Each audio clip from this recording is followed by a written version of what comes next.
Jamal Murray, man, it's time to have a little bit of a open discussion about what we're getting from him, but also what does this mean for the Nuggets going into this year's playoffs?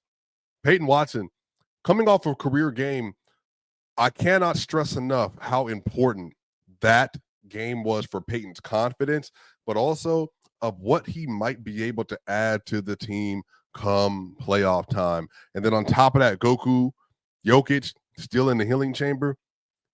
Look, I don't know exactly what's going to happen, but this could be a special playoff run if all the things fall right for the Denver Nuggets. Y'all know what time it is.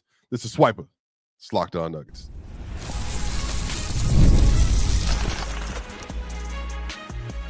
You are Locked On Nuggets, your daily Denver Nuggets podcast. Part of the Locked On Podcast Network, your team every day. What's going on, y'all? This is Locked On Nuggets. This is your host, Swiper. This is your team every day. Just wanted to do a little bit of a, not an impromptu episode, but I know you got one from Matt and Ryan yesterday, but I wanted to share some thoughts on Jamal Murray, Peyton Watson, and Nikola Jokic in particular, and what that means for the rest of the year. But this episode is brought to you by Monarch Money. Take control of your finances with Monarch Money. Use code LOCKEDONNBA at monarchmoney.com for a 50% off your first year. What's up, y'all? What's going on? I hope you're having a fabulous day. I hope your day is going well. I hope your evening goes even better. I want to talk to you about Jamal Murray. You know, there was a lot of talk, and rightful talk, I will say, about Jamal Murray coming into this year. And I think that the energy that was surrounding Jamal Murray, if it was negative and people wanted more out of him at that point, it was very strong. And I think it should have been strong. Jamal Murray, I think, had a really good regular season. He did not have a good run in the playoffs. He had some really big moments versus the Lakers, had a couple of good games versus the Wolves, but 18 points a game, basically shot sub 40% in the Wolves series. And then he goes to the Olympics, and he's just not the kind of player you're used to seeing. And then after that, training camp, the first month and a half of the year, everybody was just like, man, where did Jamal go? Is this it?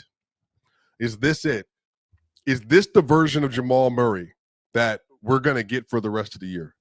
Is this just the reality that we have to live with, that Jokic is having this all-time great season, yet he's not going to get the adequate help that he needs to get in order to get this team back to the top?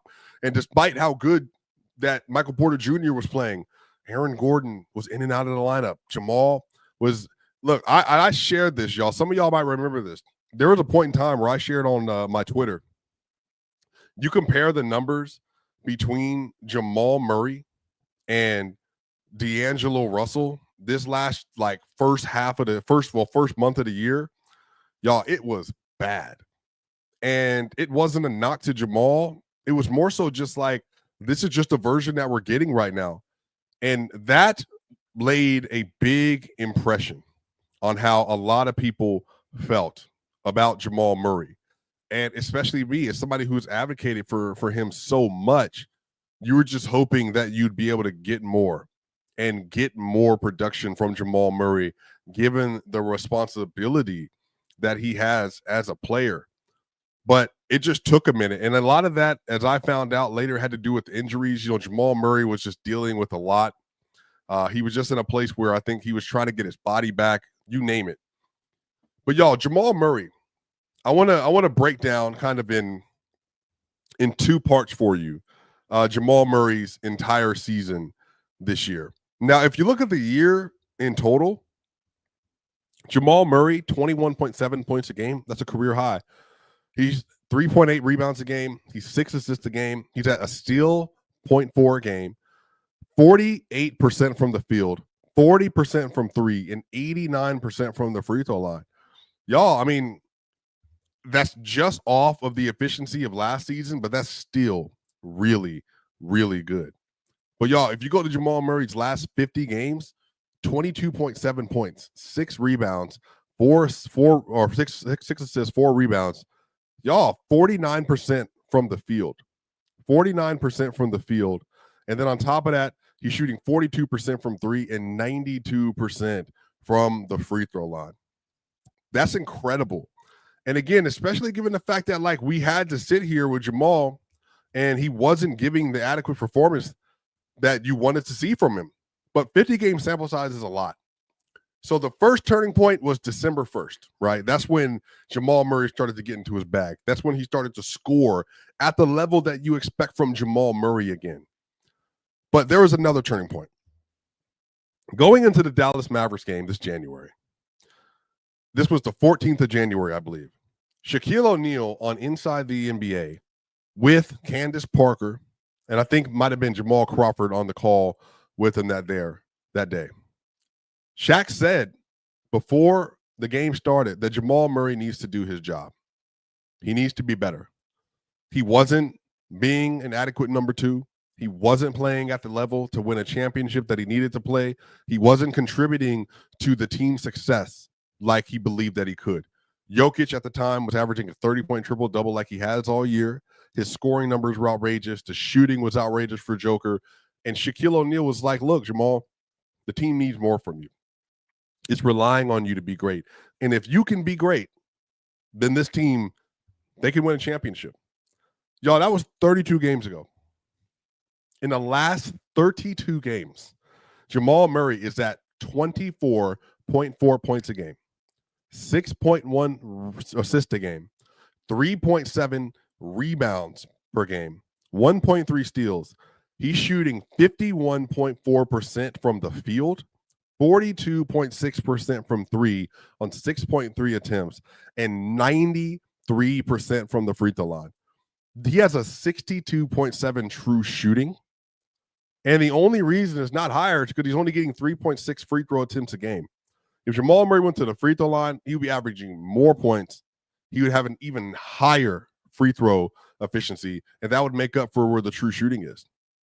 Y'all, around the NBA, if you get 24, 6, and 4 production from a player, like that's like all-star level play. Like you can make an all-star argument for a player with that kind of production. But now, like 10 games out of the playoffs, the last 32 games, over half the year for Jamal, basically, 24, 6, and 4, and he's shooting 51, 42, 93 splits across the board. That is good enough. And Jamal Murray, one of the other parts of this, y'all, is that his games as of late have come against some really good defenses. Like, when the moment has called for him to have to do more and have to show up and do his job, he's done it. He has 28 points on 61 true shooting versus the Bulls. The Houston Rockets, he has 39 points and 7 assists on 64 true shooting. And then versus the LA Lakers, he had 24 points on 75 true shooting versus the Lakers. He had 34 points versus the best defense in the NBA in the Thunder on 66 true shooting in that game. And then on top of that, you look at the game he had versus Boston, 26, 6, and 7. He has 62 true shooting in that game as well. He played Asar Thompson with Detroit, 31 points on 62 true shooting. I hope you're noticing a trend with Jamal. And then even versus Portland, he had his career high 55 points on the 12th of February. Like, we're getting a different version of Jamal that's not just killing lower tier competition, but his shot making and his playmaking is holding up, dare I say, even more versus teams that are even better than that. And Jamal is just continuing to prove his worth to this team and continuing to prove his worth around the NBA.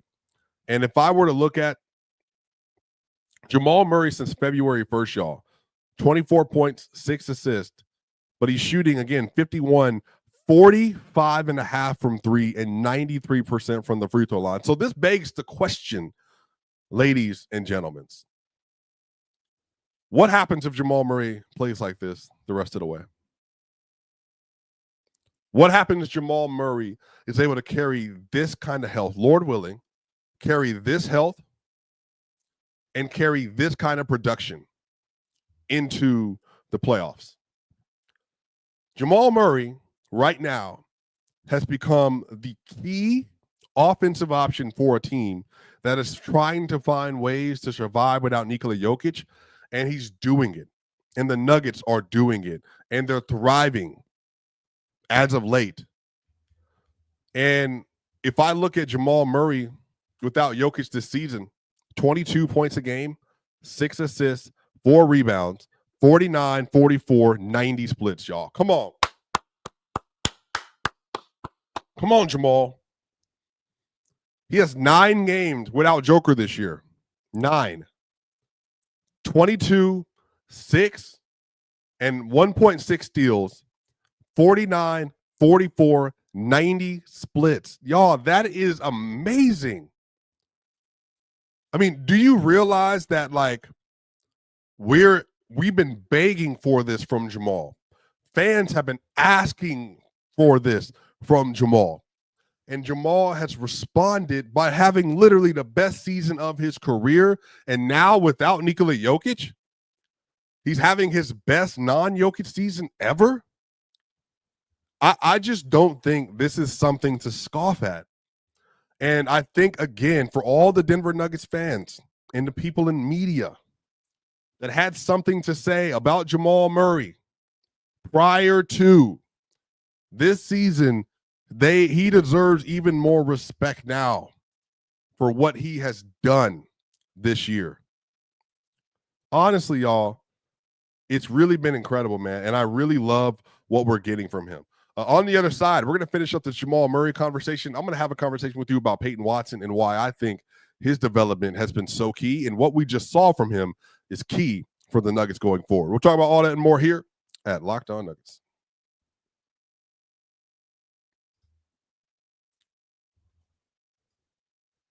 We are back for the second segment here at Locked On Nuggets. This is your host, Swiper. This is your team every day. Y'all, we are getting closer and closer to 10,000 subscribers on YouTube, y'all. So again, for over half of you that listen to this show every day that are not subscribed, what are you waiting for?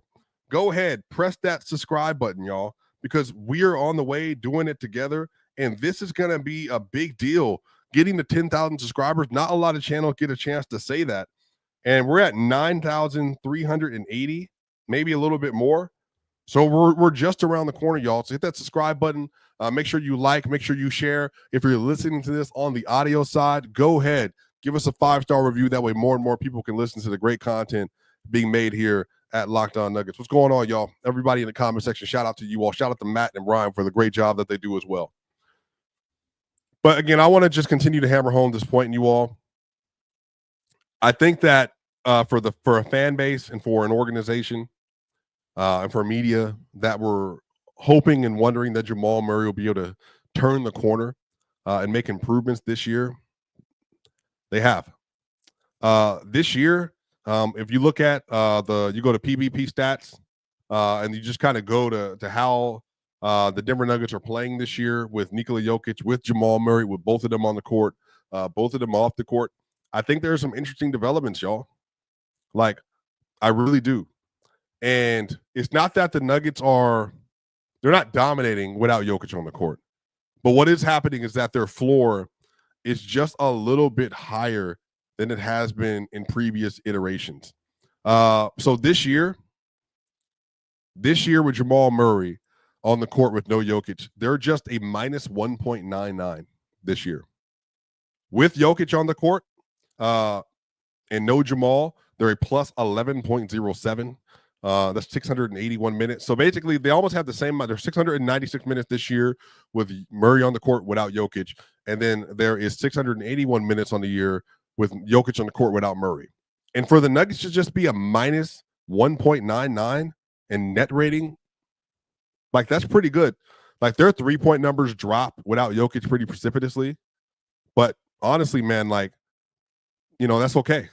Like, the Nuggets are finding ways to still be effective with Jamal Murray in the lineup. When Jokic and Murray are in the game this year, they have a 130 offensive rating this year. Now, their defensive rating is a 119.60. They're having like a worse defensive season across the board, which obviously the team construct going to affect a lot of that. But man, 1,455 minutes and a plus 10.39 net rating. That's not as high as it was last year. And I've also, when you go to PvP stats, all you got to do, you just go to the Wowie combinations and you can do player select, show you players on, players off. And then what I do is taking the leverage, medium leverage, very high leverage, and high leverage. You take out low leverage, which is like a lot of garbage time information. And so this year they're doing well. Like, The Nuggets are horrible with both of them off the court. They're a minus 24.50. Their defense sucks. In 315 minutes, their defense is horrible without both of them, and their offense is horrible without both of them. So that's a really big deal, obviously. But I think the fact that you're getting this kind of production from Jamal Murray, man, is key. And again, I'm going to say it for the last time. If you were one of the ones that were really hard on Jamal because you felt like he wasn't giving enough during the Olympics and during the early part of the season, I think you should be the same one celebrating what he's doing. Last 50 games, he's been one of the best guards in the league. Last 40 games, last 30 games, last 20 games, there's not many guards that have been better. And I think he deserves a lot of respect for that, especially without Jokic and especially in the non-Jokic minutes as of late as well. But you also have Peyton Watson. So I do know that some people, when Peyton Watson got the start for Russell Westbrook yesterday, there definitely were some people that were just a little like, that's interesting. And I think that the conversation about him has moved to how important is he going to be for this year? And then on the other end, how is he going to be able to scale up his game come playoff time? And he has. I think that start for him yesterday was important, man. 24 points for him, 2 of 4 from 3. He got 4 blocks in that game as well. Like, those are all good things, man. Like, those are things that you can build off of. Like, those are things that you can continue to try to find ways to utilize him on the court. And one of the things he did really well, and I brought this up in the offseason about what are some things he can use to help his development. One thing I said is that he should be looking to shoot 37% from 3 this season. The goal should be to get Peyton Watson at 37% from 3. And what has he done? He's shooting 37.7% from 3 this year. He's hit that marker. The other goal is he will be utilizing his athleticism as a free throw shooter. And again, he has, prior to the injury that he faced when he missed a whole bunch of games, he basically missed the entire month of basketball. He didn't play from the 31st of January all the way to the 5th. And really in January, if you look at his numbers, Peyton Watson, he was shooting 70% from the free throw line in the month of January. And then you look at the month of December, Peyton Watson was shooting 79% from the free throw line. He was shooting 36% from 3 and 53% from the field in total. And you look at the month of March, Peyton Watson shot 50% from 3. Granted, 2 attempts a game. That's not crazy, but that's still good. But his free throw percentage has plummeted to 48%. So can we figure out a way to be able to get his free throw percentage back up? Because one of the things he did versus the Bulls, he did really well at attacking in space, in transition especially. I think he went to the free throw line 3 straight possessions versus the Bulls because he was utilizing his length, utilizing his athleticism to help him to be able to create contact, very similar to Josh Giddey was on the other end. Peyton continues to figure out the nuances of how to play man-on-man defense. He's a great recovery defender, off ball or even on ball, contesting at the rim, how to use his body and his length more. He's very good at figuring out ways to utilize his athleticism in transition. Now it's just about when you're in the corner as a three-point shooter, when you're at the top of the key, or really in the wings at the three-point shooter, converting a lot of those looks because you're going to have them. And in the playoffs, he has to play because they're going to need players like Peyton Watson to guard SGA, to be able to guard Jalen Green, to be able to guard Ja Morant, to be able to guard, LeBron, or even, Luka Doncic, or, to be able to guard Austin Reeves, to be able to guard a whole bunch of players. But that's going to be about him being able to stay here and moving his feet and not fouling and not getting beat. So Peyton Watson's development is huge because their defensive ceiling is going to rest a lot on how good Peyton, how good Christian, and how good Aaron are. Now, in a vacuum, they should be 3 really good defenders that make high-impact plays. But it's really going to have to be from Aaron Gordon and Peyton Watson in particular because the kind of matchups they're going to see, they're going to need extra rim protection because that's not what Jokic does. And Peyton Watson is the best rim protector on the team and one of the best wing rim protectors in the league. Like the 4 blocks that he generated the other day, that's important. Like, he's going to have to be a good deterrent versus other players, like he was versus Houston when he was matched up with Jalen Green as well. Peyton continuing to take steps forward back into what he was before the injury which is a confident free throw shooter, a confident three-point shooter. You're shooting 37.7% from three. Look, you go into the playoffs, you can hit 37, 38, 39% from three. You're making yourself a weapon. You're making yourself a weapon, and the defense is going to have to deal with you in a different way.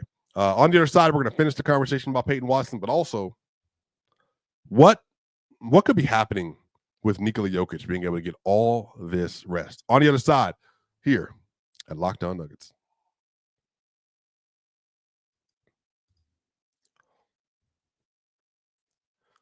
We are back here for the final segment of Locked On Nuggets. Shout out to you all. Just wrapping up the conversation about Peyton Watson, who had 24 points, played very efficient versus the Chicago Bulls, had a career offensive game. Teams are going to dare him. Teams are going to try him. Very similar to the Memphis Grizzlies game earlier this year, where Peyton Watson, or maybe last year, I can't remember. Peyton Watson had to get up 8 threes. He made 4 of them. Like, that's going to be something teams are testing. Can you hit those threes from the corner? Now, to Peyton Watson's credit, he is actually hitting corner threes this year. And let me see, Peyton Watson shot chart this season. Peyton Watson shooting 46.5% from three from the left wing, and he's shooting 46.2% from three from the right wing. And he's shooting from the wings 21% from the right wing above the break, and then 28% from the left wing above the break.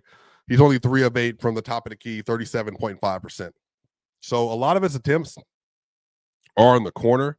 And on the year, he's taken 69 threes from both of those spots. He's made 32 of them. That's what you're asking for. Like, when he gets into the playoffs, do you have a spot you feel comfortable in? Do you have a spot you feel like you can damage the defense from? And so that's what I'm thinking where we need to be right now with Peyton Watson. But so Nikola Jokic.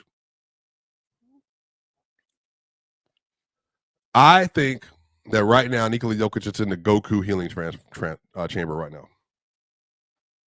And if you're not a Dragon Ball Z fan, not a Super Saiyan fan, not a DBZ fan, what happened was when Goku was on planet Namek, they put him inside of this healing chamber, this liquid healing chamber, where he was able to get full health because he was sitting in there in the liquid. And all the while, the rest of the DBZers, they were all battling. They were battling Captain Ginyu and the Ginyu forces. They were battling Vegeta. They were battling Frieza.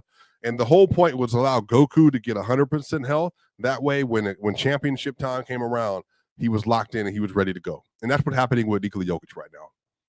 I mean, Jokic this year, the year he was playing 38 minutes a game at one point. He was playing every game except for the one that he missed for the birth of his child. And on the year, y'all, he's at, let's see, he's played 62 games this year. There's 10 games left.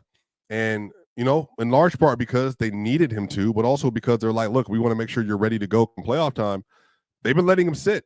They've been letting him get his energy back. They've been letting him take care of business, to just rehab, to work out, and just to not have to worry about carrying the load the way that he was for so long this season. Nikola Jokic is having a more efficient year than he was last year on higher volume, you all. Like, that's insane. That's incredible. He's shooting better as a jump shooter than he did even last year, and really better than even 2023 when the Denver Nuggets won the title. So some of this is just, can the Nuggets stall for long enough where he may come back versus the Milwaukee Bucks on Wednesday? But even then, as the weeks get shorter and as playoffs get sooner, they're going to have to still do this. And I believe there could possibly be a 2018 LeBron James run for Nikola Jokic in the bag, where LeBron, due to the roster issues on the team, due to what happened around the team that year, they didn't have Kyrie Irving anymore. He left.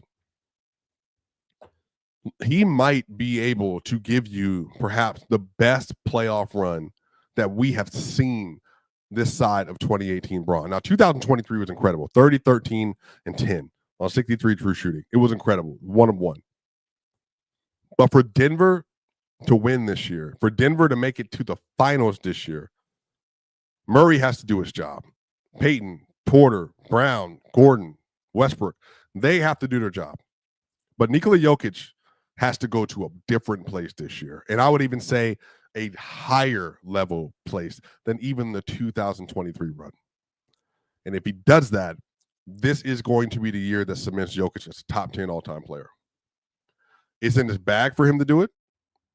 And I think because of the arrest he's getting to allow his elbow to heal, to allow his ankle to heal. Jokic hasn't played since, 2 Fridays ago?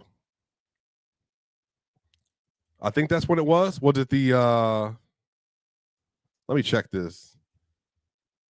I don't think he's played since that Laker game. Let me see. Let me check this again. Because I want to count exactly how many days off he has had. So Nikola Jokic this year. So we got 24. Joker hasn't played since March 15th. That's 10 days ago. Like 10 days of rest. Yeah, March 15th was a Friday. Joker hasn't played in 10 days. By the time the game comes tomorrow, we're going to be at 11 days of Joker resting. That is, I think, maybe the biggest development of the year. Because remember how they started this year, where he was doing everything. Like in the month of October, Joker was playing 40, 43, 36, 35. In the month of November, 39, 29, 38, 39, 40, 48, 39, 36, 31, 33. In December, the minutes per game he was playing, 38, 37, 35, 37, 29, 42, 46, 38, 29, 35, 38, 38, 40, 39. And then they started to win games as the year went on. And then especially when they got into the March run, he was able to get his minutes down. And then in the last several games, 39, 38, 44, 41, 39, 38, 37, 39. And then now Joker has gotten 10 days of rest. This is, I think, going to be the best playoff run of Joker's career. Because now he's going to be set up to do it.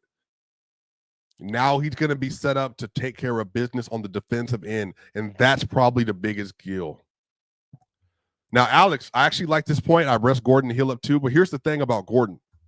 So Aaron Gordon has gotten a lot of proactive rest as the year has gone on, and because he just hasn't been available. Like on the year, if I look at his season, he's played 43 games this year. 72 games have been played. Honestly, like a lot of Gordon stuff, y'all, was just simply like, just get healthy. Like, goodness gracious, like let the calf get healthy, let his body feel good. And honestly, as the year's gone on, he's played more and more and even better. So I do think that there's something to be said about the fact that Jamal Murray is playing more than he did last year. Jamal Murray, let me check this year. Jamal Murray has played 64 games so far this season, which is he's on pace to play even more than he did during the championship season. He could get to 70 games this year. This would be his first 70 game season since 2018-19. Like, again, for all the ruckus, like I said, for all of the ruckus, Jamal Murray has played games. Jamal Murray has done what he needed to do, take care of his body. And then what it's allowed for is Jokic to be able to chill, even if it's not the season everybody wanted it to be from a win standpoint. Like Michael Porter Jr. has already played 70 games this year. Christian Brown is playing 70 games this year.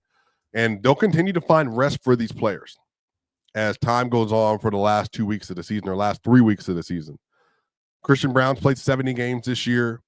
He played 82 games last year, played 76 games the year before. I'm telling you, man, like, yeah, there's something to this, man. I think there's something to this run that we're about to experience. And again, I've already said this. Right now, their ceiling feels like the second round.